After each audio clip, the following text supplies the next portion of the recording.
Before I share my story, let me ask you, what would you do if the one thing that symbolized your marriage, the ring you never took off, turned up in the last place you'd ever expect?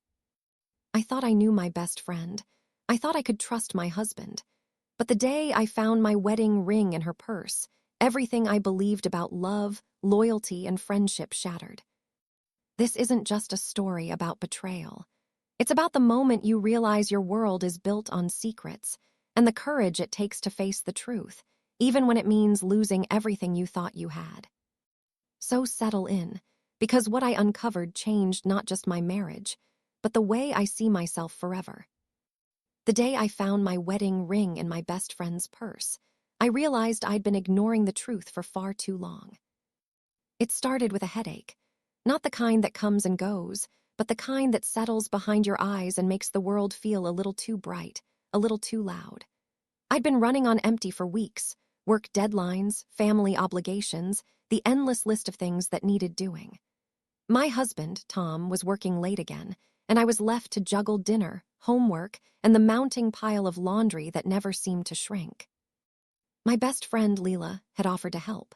She was always there when I needed her, showing up with takeout on nights when I was too tired to cook, picking up my daughter, Sophie, from ballet, listening to me vent about work and marriage and the thousand small disappointments that come with being an adult. We'd been friends since college, bonded over bad coffee and worse boyfriends, and I trusted her with everything. That night, she came over with a bottle of wine and a bag of groceries. "You look like you need a break," she said, her smile warm and familiar. "Let me cook. You go take a bath." I protested, but she insisted, shooing me upstairs with a wave of her hand. I let the hot water wash over me, trying to let go of the tension in my shoulders, the worry in my chest. I thought about Tom, about the way he'd been distant lately, coming home late, distracted, always on his phone. I told myself it was just work, that he was under pressure, that things would get better. After my bath, I came downstairs to the smell of garlic and tomatoes, the sound of Leela humming along to the radio. Sophie was at the table, coloring, her hair falling in her eyes. "Mom, look," she called, holding up a picture of our family. Me, Tom, Sophie, and Leela all holding hands. I smiled, my heart aching with love and something else I couldn't name. "That's beautiful, sweetheart." Leela winked at me. "She's got your talent." We ate dinner together, laughing and talking, the way we always did. For a little while, I forgot about my worries, lost in the comfort of routine, the safety of friendship. After dinner, Leela helped me clean up, loading the dishwasher, wiping down the counters. She was telling a story about her new job, something about a difficult client, a last-minute deadline, when I noticed her purse sitting on the counter, half open. I reached for a dish towel, and my hand brushed against something cold and familiar. I glanced down, and my heart stopped. There, nestled among her keys and lipstick, was my wedding ring. I stared at it, my mind racing. I never took my ring off. Not for dishes, not for sleep, not even for showers. It was a habit, a promise, a comfort. I looked down at my hand, suddenly bare, and felt a wave of nausea. "Leela," I said, my voice shaking, "why do you have my ring?" She froze, her eyes wide. For a moment, she didn't speak. Then she laughed, the sound brittle. "Oh my God, is that yours? I must have picked it up by accident. I found it on the bathroom counter earlier and meant to give it to you." I stared at her, my heart pounding. "I never take it off." She shrugged, her smile too bright. "Maybe you did and forgot. You've been so tired lately." I nodded, forcing a smile, but the doubt was already there, gnawing at the edges of my mind. That night, after Leela left, I sat on the edge of my bed, turning the ring over in my hands. I thought about the way Tom had been acting, distant, distracted, always with an excuse. I thought about the way Leela had been around him lately, laughing a little too loudly at his jokes, touching his arm when she thought I wasn't looking. I wanted to believe it was nothing. I wanted to trust them both. But the seed of suspicion had been planted, and I couldn't shake the feeling that something was very, very wrong. I slipped the ring back on my finger, the metal cold against my skin, and lay awake for hours, listening to the sound of Tom's breathing, wondering what secrets he was keeping. The next morning, I woke to the sound of rain tapping against the window and the faint smell of coffee drifting up from the kitchen. Tom was already gone, his side of the bed cold, the bathroom counter wiped clean. I stared at the ceiling, my wedding ring heavy on my finger, replaying the moment I'd found it in Leela's purse. I wanted to believe her story, to chalk it up to a simple mistake, but the memory gnawed at me. I got Sophie ready for school, braiding her hair while she chattered about her art project and the class hamster. I tried to focus on her, to let her innocence and excitement wash away my doubts, but I kept glancing at my hand, twisting the ring around and around. After I dropped Sophie off, I drove to work in a fog. My job at the local library was usually a comfort, quiet, orderly, full of familiar faces and the soft rustle of pages turning. But that day, I couldn't concentrate. I shelved books in the wrong places, forgot to check in returns, and snapped at poor Mrs. Jenkins when she asked for help finding a new mystery novel. During my lunch break, I called Tom. He didn't answer. I texted him, asking if he'd seen my ring the night before, but he replied hours later. "Sorry, busy day. No, I didn't see it. Glad you found it, though. Love you." I stared at the message, my stomach twisting. It was the kind of reply that should have reassured me, but instead, it felt like a door closing. Leela texted me that afternoon, asking if I wanted to meet for coffee. I hesitated, but agreed. I needed to see her, to look her in the eye, to convince myself that I was overreacting. We met at our favorite cafe, a cozy place with mismatched chairs and the best scones in town. Leela was already there, waving from a corner table, her smile bright as ever. "Hey you," she said, hugging me. "Rough day." I nodded, forcing a laugh. "You could say that." We talked about work, about Sophie, about her new job. She told me about a coworker who was driving her crazy, about a book she was reading, about a recipe she wanted to try. She was animated, funny, the same Leela I'd always known. But every time I looked at her, I saw the ring. I saw the way her hand trembled when she reached for her coffee. The way her eyes darted away from mine when I mentioned Tom. Finally, I couldn't take it anymore. "Leela," I said quietly, "are you sure you found my ring on the bathroom counter?" She looked up, her smile faltering. "Of course, why?" I shrugged, trying to sound casual. I never take it off. It's strange, that's all." She laughed, but the sound was forced. "You must have, without thinking. We all do things we don't remember." I nodded, but the doubt lingered. That night, Tom came home late. He kissed me on the cheek, his lips cool, his eyes tired. "Long day," he said, dropping his bag by the door. "I'm going to shower." I watched him go, my heart pounding. I wanted to ask him about Leela, about the ring, about the way he'd been acting, but the words caught in my throat. Instead, I made dinner, helped Sophie with her homework, and tried to pretend everything was normal. But nothing felt normal anymore. The days blurred together. Tom worked late, Leela called often, Sophie grew quieter, watching us with wide, worried eyes. I tried to keep the house running, to keep everyone fed and clothed and on schedule, but I felt like I was moving through water, every step an effort. I started keeping a journal, writing down every detail, every conversation, every look, every moment that felt off. I wrote about the ring, about Tom's late nights, about Leela's nervous laughter.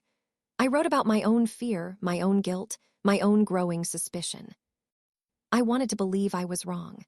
I wanted to believe that my marriage, my friendship, my family were safe. But deep down, I knew the truth was waiting for me, just out of sight. It was a Thursday evening when the first real crack appeared. Tom came home late again. I was sitting at the kitchen table, bills spread out in front of me, Sophie already asleep upstairs. He walked in, his hair damp from the rain, his shirt wrinkled, his eyes darting away from mine. "Sorry, traffic was a nightmare," he said, dropping his keys in the bowl by the door. I nodded, not trusting myself to speak. I watched as he poured himself a drink, his hands shaking just a little.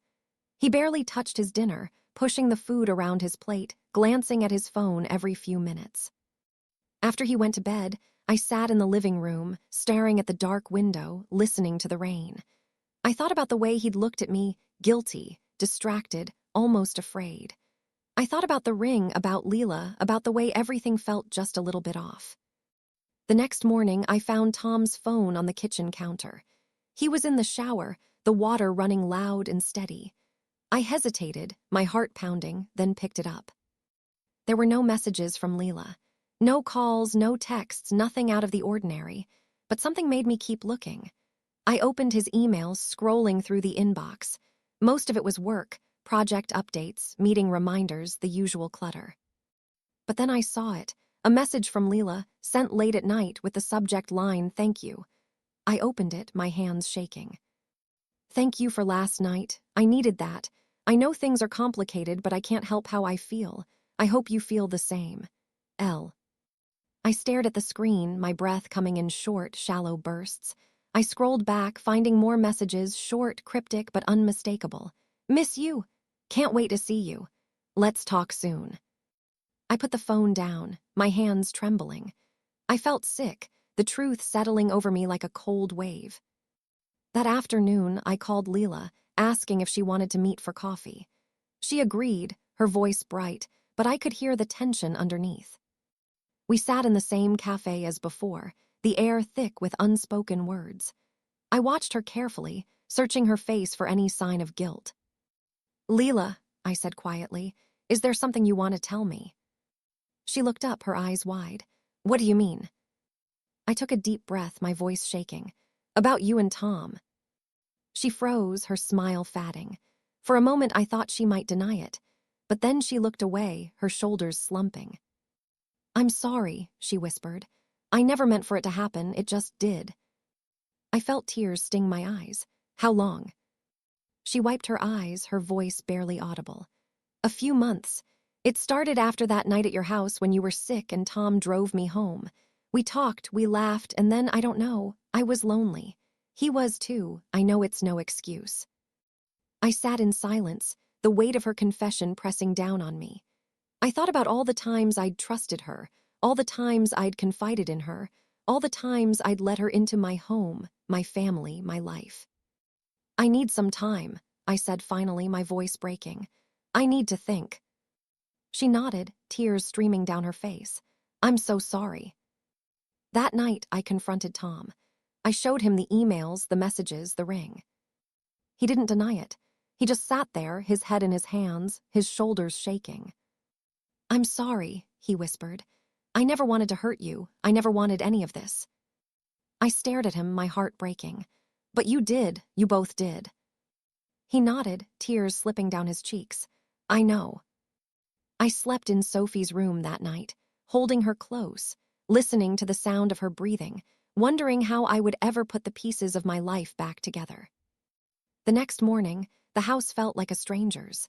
Tom left early, leaving a note on the kitchen table. "I'm sorry, I'll give you space. I'll be at my brother's." I stared at the note, my hands shaking. I wanted to scream, to throw something, to make him feel the pain he'd caused. But instead, I sat at the table, the silence pressing in on me, the weight of betrayal settling in my bones. Sophie came downstairs, rubbing her eyes. "Where, Daddy?" I forced a smile, brushing her hair from her face. "He had to go to work early, sweetheart." She nodded, accepting the answer, but I could see the worry in her eyes. She was too young to understand, but old enough to sense that something was wrong. I called Ruth, my voice trembling. She came over within the hour, wrapping me in a hug, letting me cry until there was nothing left. "I don't know what to do," I whispered. "How do I move forward from this?" She squeezed my hand. "One day at a time. You're stronger than you think." The days blurred together. I went through the motions, work, school runs, dinners for one. Leela called, left messages, sent texts. I ignored them all. I couldn't bear to hear her voice, to read her apologies, to face the reality of what she'd done. Tom texted, too. He wanted to talk, to explain, to try to make things right. But I wasn't ready. I needed time to grieve, to rage, to mourn the life I thought I had. One evening, after Sophie was asleep, I sat on the porch, staring at the stars. The air was cool, the world quiet. I thought about the years I'd spent building a life with Tom, the memories we'd made, the dreams we'd shared. I thought about Leela, about the friendship I'd lost, about the trust that had been shattered. I realized then that healing wouldn't come from answers, or from apologies, or even from forgiveness. It would come from letting go of the anger, the guilt, the need to understand. It would come from choosing to move forward, one day at a time. A week later, Tom came by the house. He looked tired, older, his eyes rimmed with regret. "I'm sorry," he said, standing in the doorway. "I know I don't deserve your forgiveness, but I want to try, for Sophie, for us." I shook my head, tears stinging my eyes. "I can't, Tom, not now, maybe not ever." He nodded, his shoulders slumping. "I understand, I'll give you space." He left, the door closing softly behind him. That night, I wrote in my journal, pouring out my pain, my anger, my hope. I wrote about the ring, about the betrayal, about the way my world had changed. I wrote about Sophie, about Ruth, about the small moments of joy that still found their way into my days. I realized then that I was still here.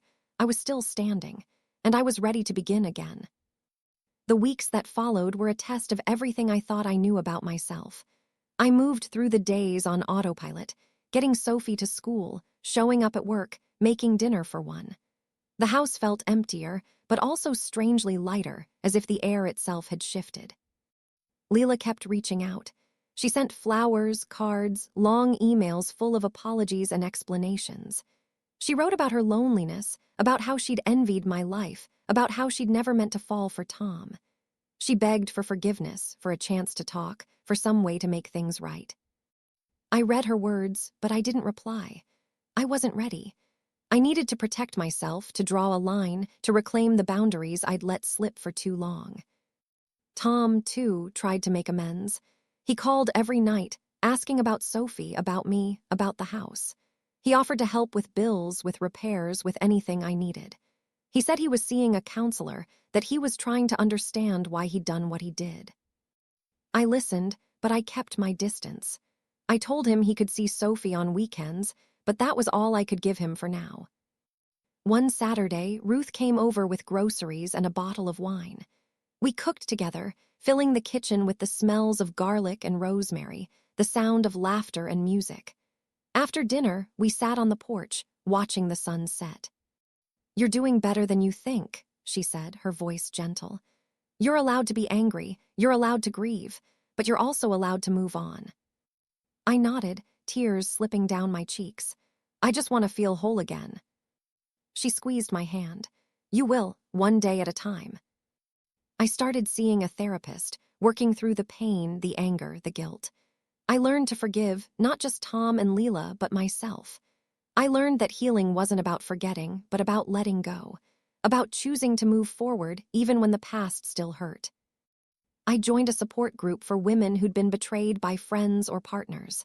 We met every Thursday in the basement of a local church, sharing stories, offering advice, holding space for each other's pain. I found comfort in their words, in their strength, in the knowledge that I wasn't alone. Sophie adjusted too. She missed her dad, Miss Leela, missed the way things used to be. But she was resilient, finding joy in small things, art projects, sleepovers, trips to the park. I watched her grow braver, kinder, more independent, and I knew I was doing something right. One night, as I tucked her into bed, she looked up at me, her eyes wide. "Are you sad, Mom?" I smiled, brushing her hair from her face. "Sometimes, but I'm also happy because I have you, and because we're going to be okay." She hugged me tight, her small arms warm around my neck. "I love you, Mom." "I love you too, sweetheart, always." As the months passed, the pain faded. The anger softened. The house felt like home again. I realized then that I was still here. I was still standing, and I was ready to begin again. Spring brought a gentle sense of renewal. I found myself drawn to the little things, planting flowers in the garden, baking bread on Sunday mornings, calling Ruth just to hear her laugh. I started to feel like myself again, or maybe someone new, someone who had survived heartbreak and come out the other side softer, but stronger. I kept going to therapy, learning to trust my instincts again, learning to forgive myself for the things I'd missed, the boundaries I'd let slip, the love I'd given so freely. I learned that forgiveness wasn't a single moment, but 1,000 small choices. Choosing to smile at Sophie's jokes, to answer Ruth's calls, to say yes to new invitations. I started volunteering at the local animal shelter, walking dogs and cleaning kennels. The work was messy, but it gave me a sense of purpose, a reminder that I could still make a difference, even in small ways. I made new friends, women who had their own stories of loss and healing, and we laughed together, cried together, celebrated every small victory. Tom and I settled into a new rhythm. He picked up Sophie on weekends, took her to the park, helped with her homework. He was patient, gentle, never pushing for more than I could give. Sometimes we talked about the past, about what went wrong, about the ways we'd both changed. There were still hard days, birthdays, anniversaries, moments when the old pain flared up, but they were fewer, softer, easier to bear. Leela moved away. She sent a letter before she left, apologizing one last time, wishing me happiness, promising to stay out of my life unless I wanted otherwise. I read her words, feeling a strange mix of sadness and relief. I realized I'd already forgiven her, not because she deserved it, but because I deserved peace. Sophie thrived. She made new friends, joined the soccer team, started drawing again. Her laughter came easier, her hugs tighter. We created new rituals, movie nights with popcorn, Saturday morning pancakes, long walks in the park with our dog, Daisy. I watched her grow braver, kinder, more resilient, and I knew I was doing something right. One evening, as we sat on the porch watching the fireflies, Sophie leaned against me, her head on my shoulder. "Do you think we'll ever have a big family again, Mom?" I hugged her close. "Maybe not the way we used to, but we have each other, and we have friends who feel like family. Sometimes that's even better." She smiled, her eyes shining in the twilight. "I like our life, Mom. I like who we are." I felt tears prick my eyes, but this time they were happy tears. "Me too, sweetheart, me too." I started writing again, journals, letters, stories for myself and for Sophie. I wrote about forgiveness, about starting over, about the way love can survive even the deepest wounds. I wrote about the lessons I'd learned, about the hope I still carried in my heart. I realized that healing wasn't a destination, it was a journey. Some days the past still hurt. Some days I missed what I'd lost. But most days I felt grateful for what I'd found. My own strength, my daughter's love, the quiet joy of a life rebuilt on truth. I was still here, I was still standing, and I was ready for whatever came next. Sometimes the people we trust most are the ones who break our hearts the deepest. I never imagined that a single moment, a wedding ring in a purse, could unravel my marriage, my oldest friendship, and the life I thought I'd built. But life has a way of testing us, of showing us who we are when everything we thought we could count on falls away. If you've ever had to start over after betrayal, or if you've ever had to forgive someone who hurt you, I hope you know you're not alone. Healing isn't quick and it isn't easy. But with time, honesty, and a little bit of grace, it is possible. Sometimes the real strength is in letting go, not just of the people who hurt you, but of the guilt and shame you never deserved to carry. Would you have confronted your best friend or tried to keep the peace for the sake of your family? Have you ever had to choose between protecting your heart and protecting your home? Tell me in the comments. I'd love to hear your story. If this story touched your heart, please subscribe and share it with someone who might need a little hope tonight. Thank you for listening and for being part of this family. Until next time, take care of yourself, and remember, even after the deepest betrayal, you can still choose to begin again.